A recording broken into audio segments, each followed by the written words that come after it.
Right, so let's quickly talk about capital appreciation and capital gain in properties. These are two different terms used interchangeably most times. But let's keep it simple.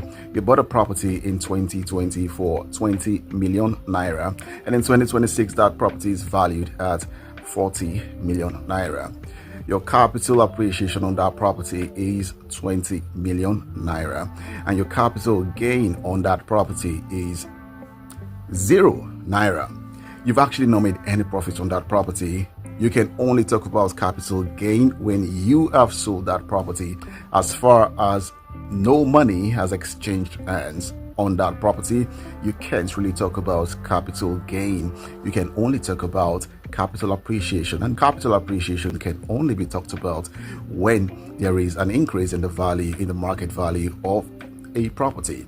You can only talk about capital gain on that property when you have sold that property and you can actually see that money in your account or in your pocket. So that's the difference between capital appreciation and capital gain. They're two different terms. They could sometimes mean the same thing, but they're not really the same thing in the real sense of it.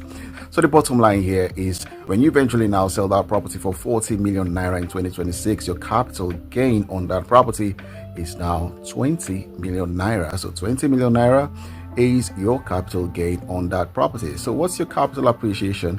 Capital appreciation is still the 20 million naira.